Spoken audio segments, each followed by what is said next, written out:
Danielle Smith with the Alberta Enterprise Group. We're collaborating with Common Sense Edmonton to interview candidates for the upcoming municipal election in the fall for Edmonton City Council.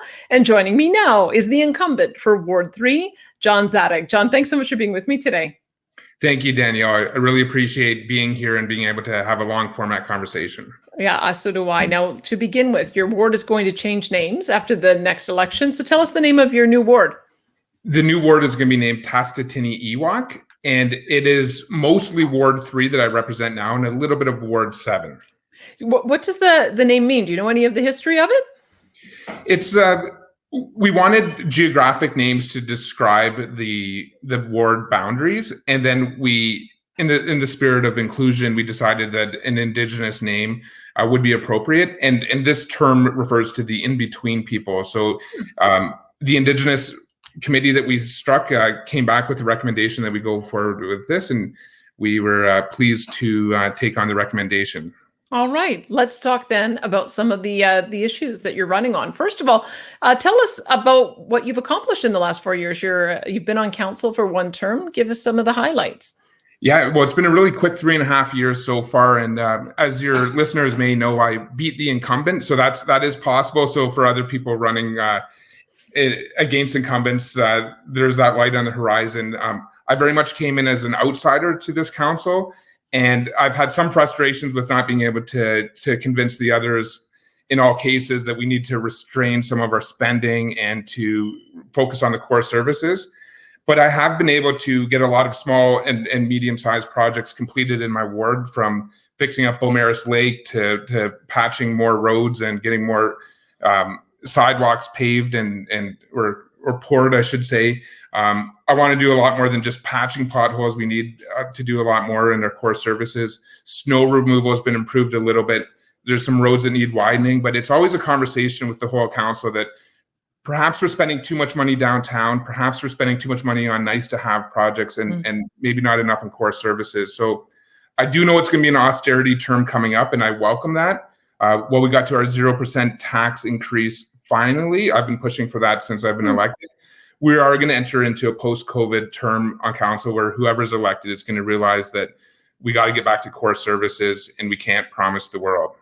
Let's talk a little bit about some of the frustrations that you've had, because you're right, you get elected as an independent, but to get anything passed, you've got to get 7 votes. So you have to convince 6 others to vote with you. Explain a little bit about what you've learned over the last 4 years about how to do that effectively. Well, relationships are important with other councillors, and we're all individuals. So that's quite nice that we don't have to conform to party lines as we see with other levels of government. In the end, we all have different philosophies about how to make the city better, but I think everyone who puts their name forward for council, unless it's for vanity reasons, are very interested in improving communities. I definitely fall into the category of I want to get things done. And if I take, for those that are advocating to spend more money, they would make an argument that we would enjoy the fruits of that spending in the current day, but I would take more of an approach that let's just do things properly, let's do it right, and let's be a bit modest, and so that we have some money for other projects for rainy days when that comes up. But relationships with other councillors is quite important, and this next term we're going to have new leadership in the mayor's seat, and we have a new city manager, which is basically the CEO of the city. From the management perspective, new city auditor, I was on the hiring committee for that. And so there's a lot of changes, and of course, in the post-COVID world, things are going to look differently. So if I'm reelected, I'm going to take it upon myself to work with the new councillors. There's going to be at least 4 or 5 or 5 or 6 by my math, and really show them maybe what wasn't shown to me necessarily right off the beginning. There's a procedural side of things to get stuff done that has to do with Robert's Rules of Order and our time in council chambers, and when it's appropriate to make a motion, how to make a motion, and when it's appropriate to not do stuff politically, but work with the city administration. If you have good contacts within the city, you can go directly to them and say, hey, I know we're telling folks to phone 311 when there's an issue in the neighborhood, but it's not working in this case. It's not working. So let's get it done. So there's times to go political, and there's times to work with the city administration. And I would take it upon myself to work with the new councillors to help onboard them appropriately. Give me your thoughts on what were some of the considerations in hiring the new city manager and the new city auditor. So City Council has 2 employees, and that's those 2 positions you just mentioned. And then underneath the city manager, there's about 14,000 city employees. With the auditor, there's just the small audit department, which is completely independent. The city auditor needs to be able to look at the departments that they're auditing with an eye to what's going wrong historically and point out issues that they've encountered. But I also look for my audit reports to be robust in that there's recommendations about how to move forward with the best practices of the day. So it's not just a bean counter role. It's very much, I look forward to recommendations from the city auditor saying, the IT department, screwed up in this manner. And instead of just saying that they conducted something incorrectly, I look forward to recommendations that saying that, well, the best practices now are if you invoke this process or this style of accounting, we could then get better results for a more efficient organization and better value for taxpayers. Sorry. So no, finish that thought, because I was going to use that as a jumping off point to ask you about some of the reports from the city auditor. Oh, okay. Well, I'll just talk about the city manager quickly because that's where I was going to go with that. Then we'll jump back to the audit reports. City manager has a bit more of a public role. It's not uncommon for them to be interviewed in the media. The person that we hired, Andre Corbold, he's a former military general. So to me, that means he knows how to get the job done. I'm currently in the Naval Reserve. Obviously, I don't do too much with the Navy right now, but I have that military background. A lot of folks here in Ward 3 have experience with the military, and of course we have a large base just north of us, and he understands the value of that base and the relationship with Edmonton. And from my interactions with folks that have been posted here, they say that Edmonton is the most friendly city to the military in Canada. Oh, but back to the city manager is the equivalent of a CEO, and it's quite a high profile position. All right. Well, let's then talk about the city auditor, because in previous audit reports, that has been discovered that the operational spending for the city has grown 36% above and beyond what you'd normally have attributed by growth of inflation and population growth. And there's also been an increase in the number of managers since 2017, an increase of 22% for supervisors and 19%.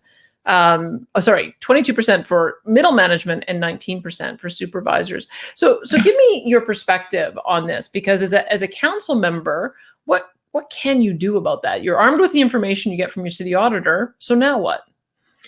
Right. So that's a good question. And a lot of these staffing decisions fall under the city manager that we were just talking about. Council sets the budget, and we set policy and provide direction. But then when the city and again, our new city manager is brand new to the position. So a lot of this stuff that we're talking about happened previously. It's a very large organization, but the city auditor, when these reports are revealed, then through the audit committee, we can provide direction to the administration to correct those.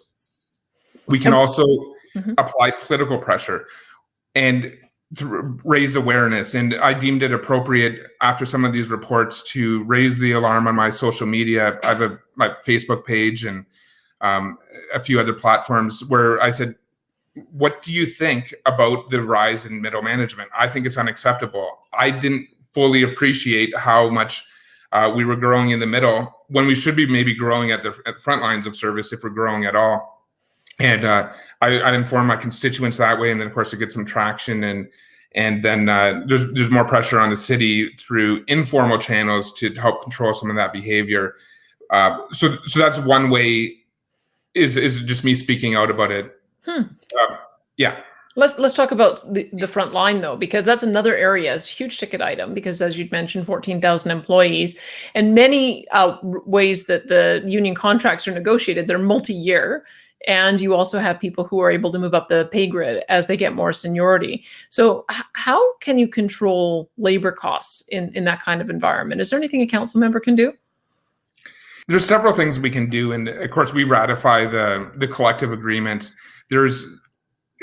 Union contracts are not just all about wage. That's important, but there's different management rights within it, the hours that can be worked, different parameters around the total job package for individual employees. There's also, we can revisit our relationship with contracting out. In some cases, it makes a lot of sense. And in some cases, we'll have contractors come in that will present as if they'll do the job more efficiently and save some money. But when you look at the life cycle of the whole project, sometimes contracting out isn't always the best approach. So I'm always looking at what's a core municipal service. And the interesting thing about this position is, while we have a very defined scope, there's always this creep where we want to get into, say, housing, which is a provincial responsibility, or even health, which is a common, well, it's provincial, but we're dealing with the federal government a fair amount, and it's good to have an open channel with Ottawa. But so often we're dealing with issues that are beyond the core services. So I try and bring it back to what should a city do and what should we do well at. And when it gets down to paving roads and other aspects like that, I think it makes sense to have a strong municipal complement within our own workforce, and then have the ability to contract out for ebbs and flows, for when there's larger than expected events. Like, so with snow, we should, with regular snowfalls, we should be able to clear our own roads. When we have a blizzard, we should be able to call in the guy with a landscape company that has an extra bobcat to help us out. All right. I want to get into some of those issues in just a minute, but I don't want to leave the issue of wages without asking about council wages as well. Do you think council members are compensated fairly, or do you think that there should be some austerity there too? So that's a good question. We decided to freeze our wages, and going on to a year into the future from now, so the next council will be bound by this decision. We're normally compensated by an independent formula, which is tied to the Alberta average weekly earnings. And ironically, that was projecting possibly to go up, because while we have a lot of unemployed people in the city of Edmonton, this one particular index only looks at people who are employed. So if you have some people dropping off at the lower levels of the compensation spectrum, councillors then would have gotten an automatic pay raise. Typically, we don't like to talk about our wage, because we have faith in this independent formula, and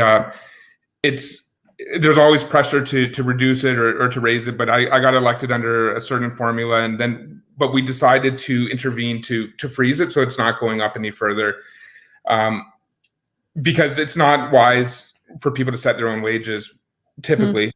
And on top of that, collectively, council agreed to reduce our ward budgets by 10% during the pandemic. So that returned several $1 million, I believe, to payers. And I would say, though, it's a 60 to 80 hour a week position. So, and when I knock on doors and talk to folks, some people think it's a part-time job. Some people think they realize it's a full-time job. And some people realize that, it's 7 days a week. And as I know, so it's important, and to get qualified candidates. I know a lot of your viewers will be looking at the candidates running in different across the city of Edmonton and Calgary. You need to have it attractive enough so that you don't just have people that don't know what else to do with their time. There's always, with municipal politics, there's the serious candidates, and then there's people that are just looking to get into politics. And you don't have that at the provincial or federal levels, because the party system kind of weeds that out. But at the municipal level, you get ideas from all across the political spectrum, and people should just be paying attention to the qualifications of the candidates. And for political expediency, if we decided it would look good if we dropped our wages further, then we might not get too many people interested in, say, that top chair for mayor. And there can be problems there. Okay. But, yeah. Okay. But just by the way, what did you do before you got elected to council? What occupation did you have? I was an urban planner, and I've worked in the private sector and public sector with planning, and then also in the Navy Reserve. All right. Let's then talk about the tax side. You said that you've been advocating for a freeze. You finally got your way. We haven't seen a freeze on residential taxes since 1997. But we have also seen, if you look at the average tax rate on the average home, it went from $910 in 2000 to $2,586 in 2019. So give me your basic take on residential taxes. Do you think they should go down? Do you think they should stay where they are for some time? Do you think they need to go up to accommodate new services? Well, I think that they're fine at 0% right now. I wish they were lower. So if we could get a -1 or -2% in the future, I'd entertain that. But the important thing is that we've curbed the trend of them perpetually going up. And I think now the public doesn't have tolerance for any type of tax increase. What the city needs to do is be more efficient with our revenues. And I think if we just concentrate on core services and leave out some of those nice to haves, we can get along just fine with the current tax rate. Okay. Now yeah, and municipally, we're quite limited in the ways that we can raise revenues, and property tax is one of the main ways that we can do it. We can't run deficits, and we have limited ways to get money. And as hurting as people are when they see their municipal taxes, businesses pay a lot more, and I'm always very mindful of that. And we're at the point where businesses are big industrial users of land here. They very well might do the calculation that if they can save $1 million a year and just move to Leduc County or somewhere else, they very well might do that. So we can't treat properties and property tax as a golden goose. So at the very least, we got to maintain this 0%. And if we can go lower, that'd be great. All right. You mentioned that there are limited ways that you can raise taxes or tax revenue. There have been proposals in the past, whenever we talk about city charters, for instance, of giving municipalities, the large ones in particular, new taxation powers. Do you think there needs to be new taxes? No, I don't think so. I think even though we're limited in scope under the Municipal Government Act as to how we can raise revenues, I think right now at this period of time, we just need to demonstrate that we can be efficient with what we have and work on we have two things that I was kind of hinting at before. We have the city as an organization with 14,000 employees. So we need to be a well-run machine with that. And then we have a city of 1 million people that we provide services to, and we need to meet the expectations of the ratepayers and the residents of Edmonton. So I'm not interested in, if I found out if we could do something over here that would raise more revenue. In the end, it's still coming from someone or some business. So I'd rather not look at additional taxes. And in the end, with all three levels of government, there's still only one taxpayer. All right. Let me ask you about the relationship with the province, because the municipalities do collect taxes on behalf of the province in the form of education property tax. Are you satisfied with the relative split there, or do you think anything needs to change? Well, I think clarity could be provided to the citizens of Edmonton that when they see their property tax bill, a lot of that money is actually being collected by us on behalf of the province. And so sometimes when people have that sticker shock and we go through the effort of getting to the 0% municipal tax freeze, they see that additional money, and not everyone understands the differences between the levels of government, and it's the envelope that it comes into the city of Edmonton. So additional clarity there could be helpful. As for what the province does, I mean, I don't see why they need to tax everyone get into the property tax area, which has obviously been historically what they've been doing, but through income tax, and they have other means, they could probably, in my opinion, raise the required amount of money for education and just leave cities alone. I like a healthy blend between autonomy for cities and still recognizing that they're a senior order of government. But as much as they can kind of leave us alone is something that I'm okay with at the big city level, recognizing that in places like Lacombe and Red Deer, they're a bit smaller. So perhaps they could have more of a paternalistic relationship with the province, which is how I would describe that. But we're a pretty big city here. So if I'm comfortable with what the charters have offered in terms of some autonomy and around the property tax question, it'd be great if they could make it more clear that we're collecting money on their behalf. All right, then. Let's talk about spending in a different area, in capital, because mostly on LRT, there's been a significant amount of spending, but also multiple delays during construction of the Valley Line Southeast. What's your understanding of those delays? And is there any process improvements you think need to be made so that with the construction of future lines that we don't end up with the same problems? So the city embarks upon many large capital projects, and a lot of them started before I was elected. And then I've been receiving these progress updates, and in many cases, the indication of delays or problems with the contractors. So I don't think we've been contracting out properly for the most part. Our project management processes could use improvement. I like the fact that we have the new city manager, and I've brought that to his attention. There's opportunity politically for us to we could provide direction to have a separate property management office if that's deemed as something that's appropriate. There's different ways that we can tackle procurement. A real desire now to use more local companies, and with a lot of some of these issues with cost overruns have really resulted in trying to get some discounted steel from across the world and it turning out not to be of the right shape or size or different dimensions than we expected, and then not really knowing what to do with that. And then, of course, there's the public art, which has a little bit of a value, but we have a 1% of capital projects being tied to that, and then that can go, all of a sudden we have $3-4 million pieces of public art in remote areas of the city by our police campus, for example. So we need to realize that in order to get things right, and this police campus I'm mentioning, one for a lot of the delays that have happened there, it's a result of a stylized roof that was first envisioned for it. So we need to understand form over function, and once we kind of break apart some of that and just give the police the facility that they need with the computer systems on the inside and the other training equipment that they need, they'll be able to police our streets properly. But in this case, it's been over 2 years delayed. And if we would have just had a more modest design to begin with, we wouldn't have ran into these cost overruns. So I think modesty is needed, and also improvements to our project management. All right. Let me ask you about the future of LRT, because that's where a lot of the capital spending is going to be. Valley Line West, Metro Line Northwest, Capital Line South. Do you support further LRT expansion, or do you think there's a better way to meet transportation goals? That's a good question. So a lot of folks in this area have been promised LRT for a very long time, so they're wondering why it hasn't come up here yet. Now, we just went through this whole re-envisioning of our bus network, and it's actually been very problematic and a loss of service to this part of the city, whereas now we have more buses on the major roads and in the downtown area.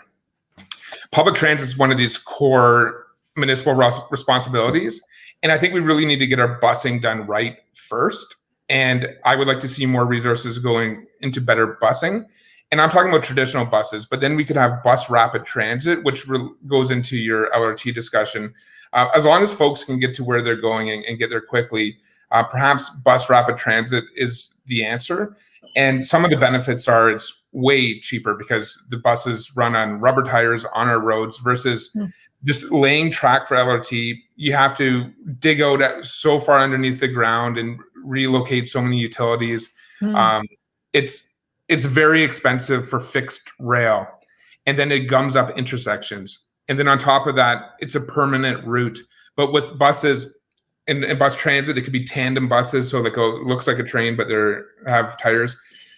If all of a sudden land uses change, and say a new mall opens up and it's a kilometer away from where the LRT line would have been. Well, if it was buses, you could actually just redirect the buses to that new amenity. So you can change the routes. It's a bit more dynamic that way. So as much as I know folks have been asking for LRT to come here, it comes with a cost, and I just want to be efficient in delivering public transit. So I'd be open to, like I said, BRT or just more buses in general. All right. Well, let's talk then, because you'd mentioned it as well, about the new city plan and the approach with the 15-minute communities, which is a pretty compelling idea, I think, for a resident.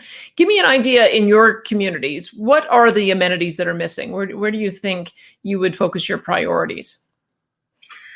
Well, I think we could use another rec center or something of that sort here. But at the same time, I have a good relationship with the YMCA, and the Castle Downs branch here provides very similar services to what our traditional City of Edmonton rec centers provide.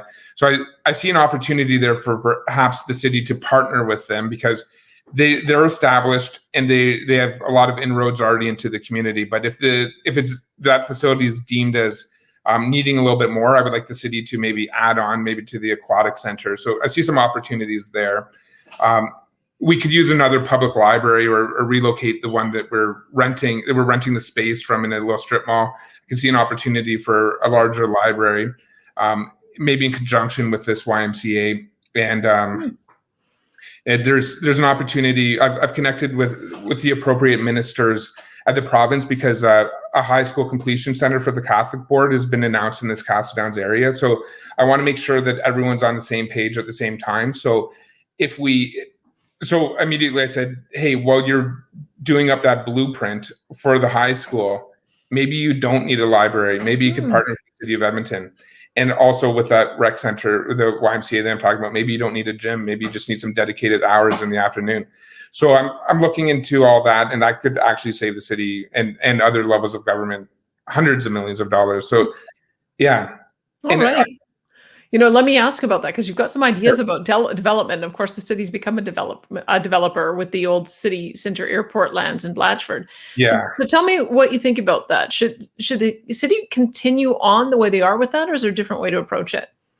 With Blatchford, I don't like the approach. So first of all, I was fine with the city having an airport in the center of the city. It's quite a novelty now. I mean, but if you fly into Toronto, you realize that the airport is all surrounded by urban development. So even though this was a smaller airport, we still could have serviced the north and Calgary quite fine.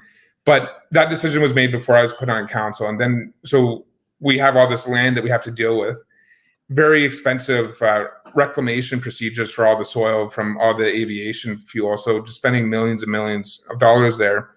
Did some kind of big international competition to get architects from all around the world to make recommendations. And there's this real green theme that was proposed for the area, which is going to be quite costly.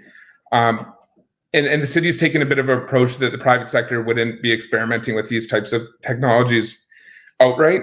And so to me, if the market's not on board, that's a little bit problematic, but the city wanted to showcase something that probably wouldn't occur on its own. And I've begun to learn as a politician, you have to, I want some things in a certain pot, but you can't completely exclude every pot. So there's a case to be made for having a marquee community there. And the location is close to downtown. So there's some excitement with its location and vision, but I haven't seen much activity happening on that site during my time on council. And I've been increasingly voting against different additions to it and different add-ons. And with a lot of these government, like city-run projects, this is sort of back to the project management conversation we had earlier.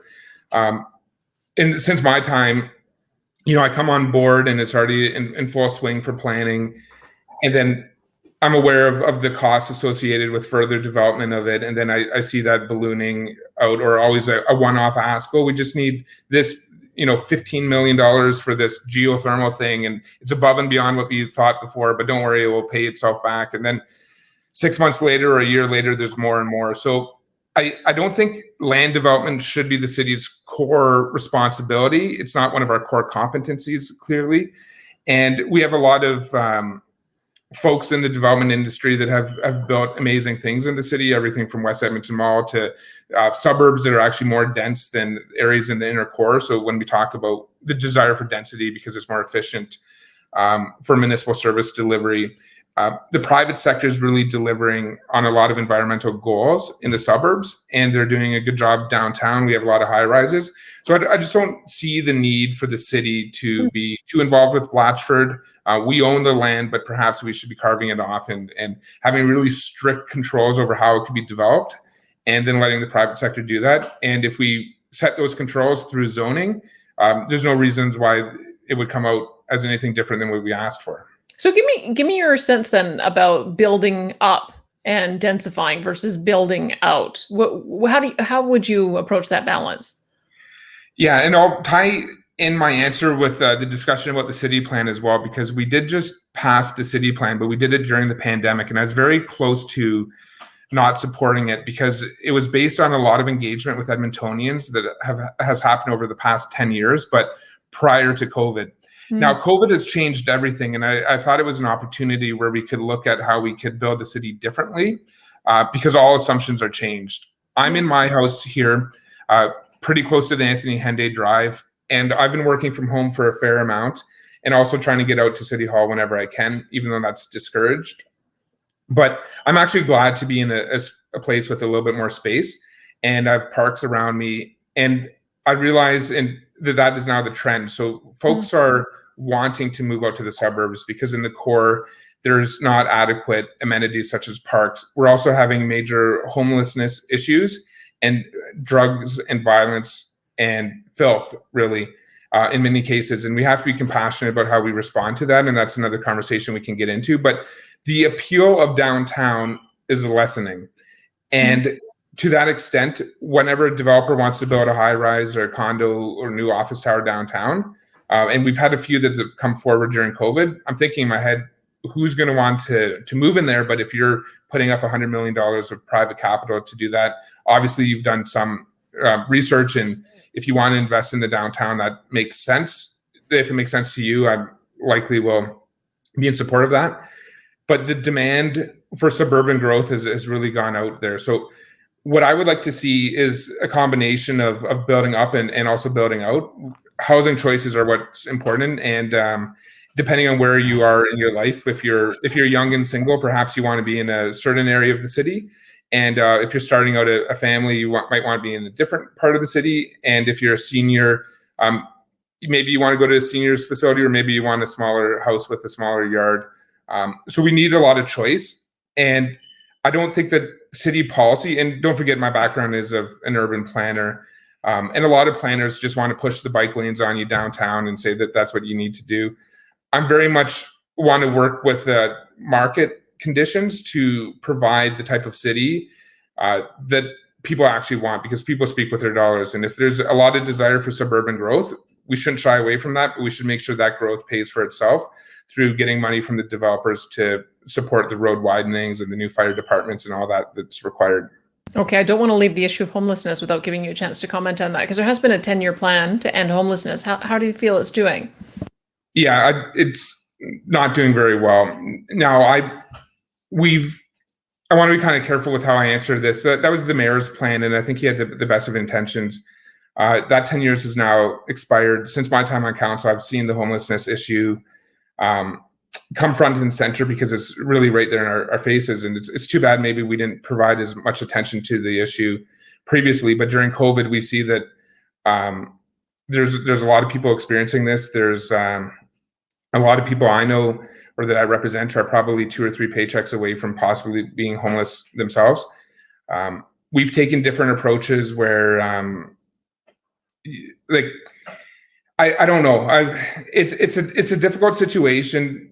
We often have capacity in our shelters, but people are choosing to set up encampments.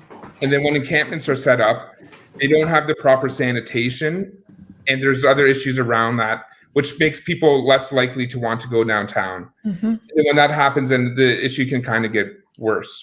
So there's adequate resources in place right now that are not being utilized. And if they don't want to utilize them, we need to find out the core reasons why they might not want to go to whatever shelter. But I don't know what the answer is, but the current approach isn't working. Well, you did a good job explaining how one problem leads to another, because especially since we're now talking about everybody wanting to get the economy ticking again, and a lot of problems get solved when you've got a growing city, growing population, growing businesses. So there is a plan to revitalize downtown. Give me some of your thoughts about where you see the opportunities. Yes. So I'm a councillor for Ward 3, and I've always taken an approach that like a strong Ward 3 will help build a strong north side, and a strong north side will build a strong downtown and a strong Edmonton. But at the same time, I also have, with the oath of office, you swear to the whole city, and it's in my interest and everyone's interest for us to have a strong downtown. I know the business community is quite frustrated right now with the level of homelessness, and then also people are just not going downtown because of COVID. And retail is being impacted by Amazon. There's a lot that's happening. To the extent that the development community still wants to build high rises downtown, I see that as positive. Although I hope people populate these buildings. There's different civic attractions downtown, so it's important to continue to encourage people to go there. But at the same time, there's an opportunity sort of in this outer ring of the city with the 15-minute communities that we talked about to have really strong areas elsewhere. Mm-hmm. where I represent, it's mostly just shops and houses, but close by there's industrial land, and in other areas there's a lot more office space, and there's no reason why there couldn't be more office space in this area where I am, in hotels, so that when you come visit Edmonton, if you're on a business trip, you'll just go to wherever the office is that you're doing business with. And then if you want to go downtown for dinner, that's fine, but we should be trying to spread out amenities across the whole city. Well, let me ask you a bit about that, because there will be a conversation that happens about business attraction and the best way to do it. And oftentimes that you talk about whether it's tax breaks or tax incentives or direct financing, subsidies. What would be your basic approach? What do you think should happen? Well, there was some talk about tax breaks, and the province did open up some room in the legislation to have that. But if we're going to start offering tax breaks to certain businesses here, there could be an unhealthy competition with our region, because I really think of the Edmonton area as a region. We have St. Albert and Sherwood Park and many other towns around. And there's then if we offer whatever discount, then the next place will offer further discount, then we'll counter offer. And then it could be unhealthy. So we need a regional plan for this area. And just realizing that businesses will, even the established ones, they will get up and leave if the tax rate keeps increasing. So the 0% will keep them at bay, hopefully. But we need to continue to work as a region to attract new investment and to get people to stay here. We're very limited with our revenue, as we discussed earlier, and can't overly rely on property tax. But any type of incentive there is to other than tax forgiveness, I think we should look into that. We have an economic development agency that the city owns, and there's plays to be had to kind of encourage the private sector to invest in this area. And what about oil and gas? It's been sort of the bedrock for a long time, and Leduc isn't that far away. Do you think there's still opportunity in the oil and gas sector? I would like to think so. I hope so. And also, I'm optimistic about hydrogen and the new plant that's going to be built within the Edmonton area. Actually, I think it's within our borders, is quite promising. I think it's $1.5 billion. It's a pretty big investment. So, and of course, hydrogen is processed with the use of natural gas. So that ties into your question there. I myself am from Ontario originally, and I came here because the city was booming and there's a lot of jobs in urban planning back in 2007. And I've always recognized that it's the oil and gas sector that brought me here indirectly. It definitely wasn't for the weather in Edmonton. And the soon-to-be former mayor, Don Iveson, said it's a winter city. Got to embrace it. Yeah. Exactly. I have embraced it with frostbite here and there from time to time. All right, let me ask you about renewable energy, because that's also a big push for the city. There was a pretty controversial decision to allow EPCOR to build a solar farm in the River Valley. I believe you were opposed to that.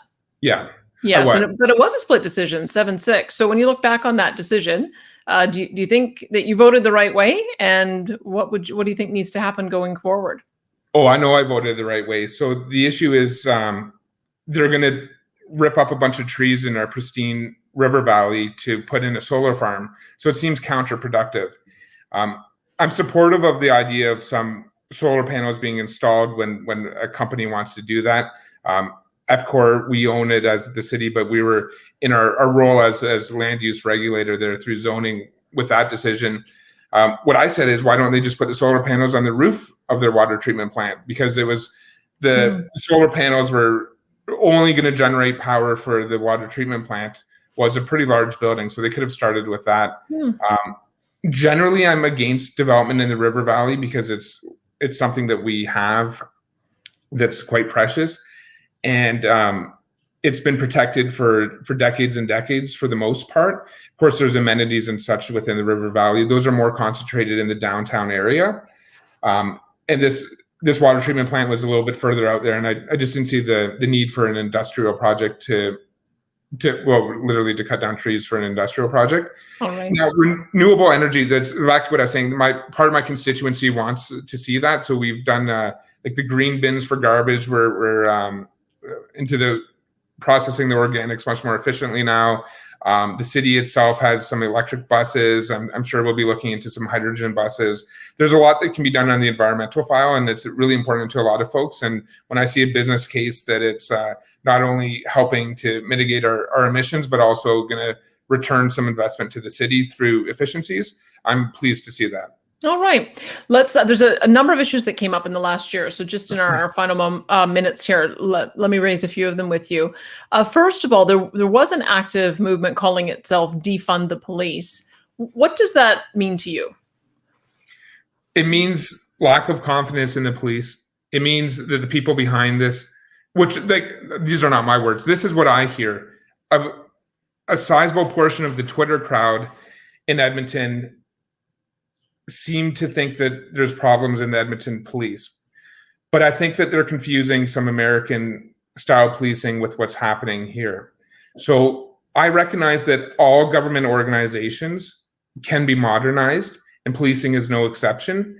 And to that extent, we can train officers differently, and we can treat some of the issues differently, and we can look into some of the issues that have been raised. But I was against defunding. I think that's not the right approach to go. In fact, I represent one of the most diverse areas in Edmonton, and I think it is the most diverse. And I go to mosques, and I go to different convenience stores run by people of different ethnicities. Over the past year, I've been asking, what do you think about policing? What do you think about this idea to defund them? And they're all saying, that's the wrong idea completely. Like, fund them more. I've heard a few times. We want the police to be adequately resourced so that they can come out when there's a need for them to come out. So I've been very supportive of the police. In fact, some of these diverse restaurants that are in my area, just in partnership with me, we just put on a police appreciation lunch on June 8th. It was the anniversary of the murder of Constable Woodall, which happened 6 years ago. That was an Edmonton police officer that was actually responding to a hate crime. And then he was killed. And I know from talking to so many police members that they were just really touched at the gesture of the free lunch. And I'm like, it wasn't me. I just coordinated it. These restaurants, and we had a food truck that were giving out the free lunches. So I know on the ground here in Ward 3 that people are very pleased with the police. But of course, things can be, every department can be improved over time. What I think is a little bit unfair in the Edmonton situation is our new chief of police has been around for 2 years now, and he's been making a lot of reforms that are consistent with the requests of a lot of the defund the police crowd. But it's like the defund the police people didn't even look at what's being done. So they're asking for things that are already being done, from a community wellness perspective to different approaches to dealing with homelessness. And it's a bit unfortunate that that narrative has kind of convinced some of my fellow colleagues on council, because ultimately the council did remove some funding from the police. But I'm hopeful with the new council that we can get full support for the police. All right. Let me ask an enforcement from a bit of a different perspective, because you also reduce the speed limits to 40 kilometers per hour. Some people want to go down to 30 kilometers per hour. Tell me about your approach. Do you think that's the right way to go? No, I don't think that's the right approach. Now, this is also a topic where the public's divided on it, but I think people, they don't want people speeding past their homes, but they also then want to get to their destinations in a reasonable period of time. In Edmonton, we have the grid system for most of our roads, and then kind of in some areas that I represent, it's more of the curvilinear roads. And some of them are dangerous. You need to maintain clear sight lines. And some of them could really benefit from crosswalks or curb extensions, things to visually distract it, to make a driver realize that they need to slow down.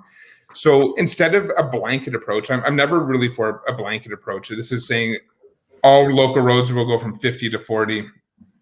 We could have really looked at the more dangerous roadway segments and brought the speed limit down to 30, 40, whatever is appropriate, and have other types of intervention to keep those roads safer. But instead, we took this different approach. So I'm not too pleased with that.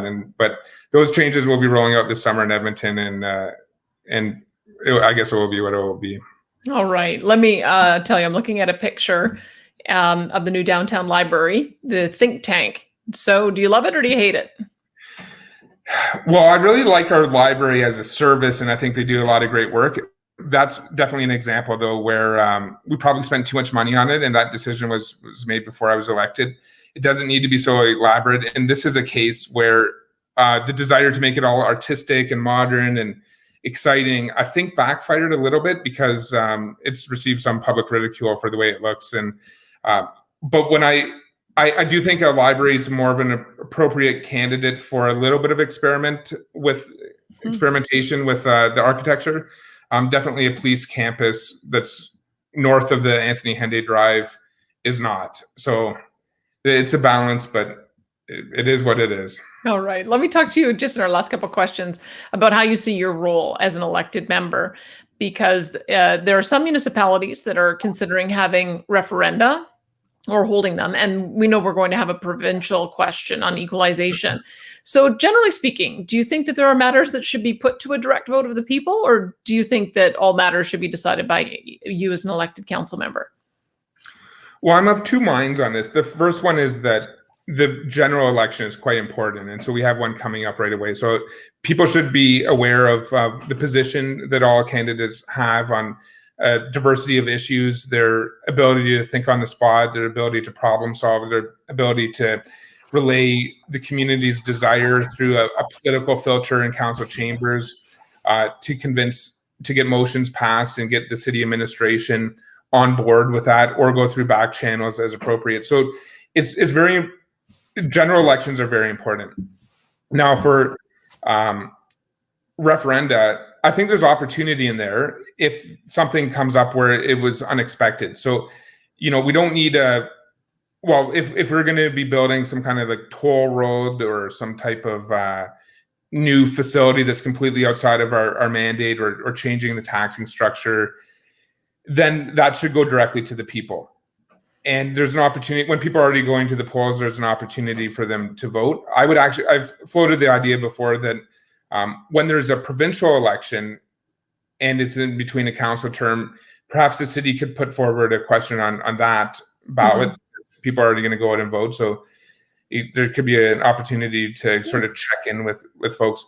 But all I know is you elect someone for 4 years, and the worst case is when for 4 years that person doesn't really do much to interact with their constituents. But if you check in regularly, hold Facebook Lives, utilize new technology, then a councillor should really have a good understanding of what's happening on the ground. Well, I was going to say referenda, they can kind of get hijacked as polarizing issues and well-funded campaigns on either side. So as much as possible, we would need clear questions and real clear engagement parameters. Okay, last question then is on the role that you would have in representing your constituents versus representing the city as a whole. Because from time to time, and you've experienced it already, you get a recommendation from administration to go one way, but your constituents want you to go another. What do you do in those circumstances generally? Yeah, so I appreciate recommendations from the administration because they're often making recommendations based on existing council policy, and sometimes they're a bit risk adverse. But when I hear from people on the street at their doors or through social media or emails and phone calls, I realize that they're not always in alignment with what the city wants to do. And I also think that we have a real bias towards sort of what the downtown and core area of the city wants. So I try and be a strong voice for Ward 3 here in recognizing that there's often a difference of opinion. Even with the shisha ban, there's a lot of Middle Eastern restaurants around here that wanted use of shisha, and such a small number of them that they really weren't bothering anyone. And if you didn't like them, just don't go to those places. But then people downtown or elsewhere in the city were like, "Oh no, we can't have that. Let's just ban it." And it's just like, okay, no, you're not. Your opinion is fine, but don't enforce your thoughts on other parts of the city. So I constantly have to check with the public to make sure that what the city is recommending makes sense, or even just keeping spray parks turned off when we're during a heat wave. It's like, okay, let's just get them up and going right now. Like, let's do it. And we got to be creative. We got to, yeah. All right. Thanks so much for the conversation today. I appreciate it. Yeah, thanks, Danielle.